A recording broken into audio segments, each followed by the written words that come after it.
आज Doubtnut app download करें। Doubtnut पर अपने सभी गणित, रसायन विज्ञान, भौतिक विज्ञान और जीव विज्ञान के डाउट्स का करो सफाया। बस प्रश्न की फोटो खींचो, एक ही प्रश्न को क्रॉप करो और तुरंत वीडियो सोल्यूशन पाओ। अभी डाउनलोड करें। क्वेश्चन दिया हुआ है कि अयस्क सांद्रण की फेन उत्प्लावन विधि का वर्णन कीजिए। फेन उत्प्लावन विधि हम उसे कह सकते हैं या झाग उत्प्लावन विधि उसे कहा जाता है। तो पहले हमें ये समझना होगा कि ये विधि किस प्रकार की होती है। देखिए, झाग उत्प्लावन विधि या फेन उत्प्लावन विधि जो होती है वो यहाँ पर कॉपर की हम बात कर रहे हैं, जिंक की हम बात करें, इसके अलावा सिल्वर जिसे हम ए यहाँ पर जी से प्रयुक्त करते हैं, और लेड होता है, लेड को पीबी से व्यक्त किया जाता है। इस तरह से ये जितने हमारे पास तत्व दिख रहे हैं, ठीक है, ऐसे तत्व के लिए इनके तत्वों के जो सल्फाइड होते हैं उनका सांद्रण इस विधि के द्वारा होता है। तो इसके इनके सांद्रण जो होते हैं वो किस सिद्धांत पर कार्य करेंगे। तो सिद्धांत कुछ इस तरह से होता है कि देखिए, जो धात्विक सल्फाइड होते हैं, हमने सल्फाइड कहा है तो यहाँ पर धातु हमारे पास जितने हैं उनके सल्फाइड जो होते हैं इन्हें हम बोलेंगे धात्विक सल्फाइड।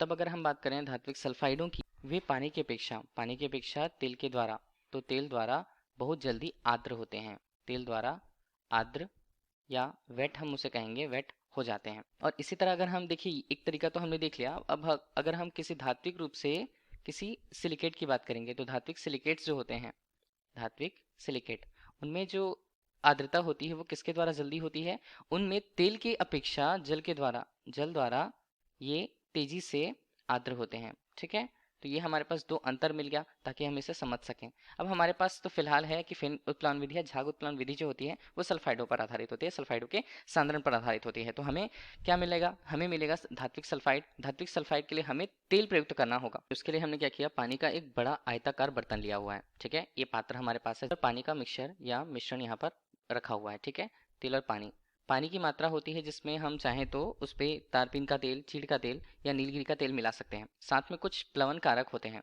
जो इस तरह झाग उत्पन्न करने में सहायक होते हैं, उसे हम प्लवन कारक यहाँ पर। ठीक है, हमने एक छोटा सा उपकरण इसके अंदर और दे दिया कि हम बाहरी रूप से वायु प्रदान करते हैं और इसके अंदर मिलाया जाता है सल्फेट को। तो सल्फेट को चूर्ण बना करके अगर हम यहाँ पर डाल दें, ठीक है, तो ये पहले तो क्या होगा, सल्फेट जो होते हैं पहले सामान्य रूप से अगर हम बात करें तो वो नीचे मौजूद होंगे और नीचे जम जाएंगे। ठीक है, नीचे बैठ जाएंगे एक तरह से।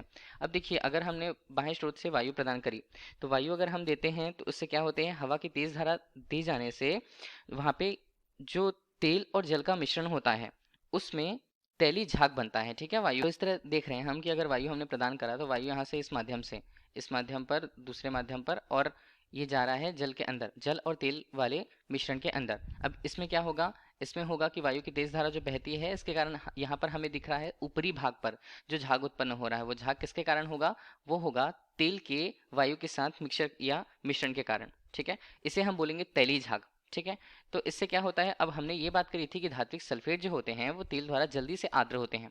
तो देखिए, अगर यहाँ पे ऐसी कंडीशन आएगी कि हमने वायु प्रदान करी है और झाग उत्पन्न होता है, तो तेल के द्वारा सबसे पहले जो अयस्क होंगे, सल्फाइड के जो अयस्क होंगे, वे इससे संपर्क में आएंगे और जल्दी भीगेंगे, और साथ ही साथ ये जो तैलीय झाग होते हैं ये सल्फाइडों को, शुद्ध सल्फाइडों को ऊपर की तरफ ले आते हैं। तो हम यहाँ पर बोलेंगे कि हमें इसे हवा प्रदान करने के बाद या वायु प्रदान करने के बाद शुद्ध जो सल्फाइड हमें प्राप्त हुए हैं वो ऊपर की ओर प्राप्त होते हैं। ठीक है, शुद्ध सल्फाइड हमें ऊपर की ओर मिला।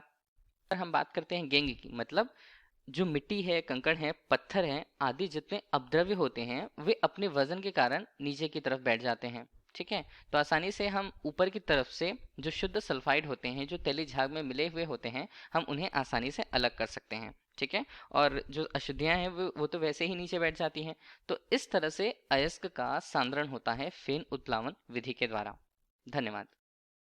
कक्षा 6 से 12वीं से लेकर नीट, IIT, JEE वो एडवांस के लेवल तक 1 करोड़ से ज्यादा छात्रों का भरोसा। आज ही डाउनलोड करें डाउटनेट ऐप या व्हाट्सएप करें अपने सारे डाउट्स 8400 400 400 पर।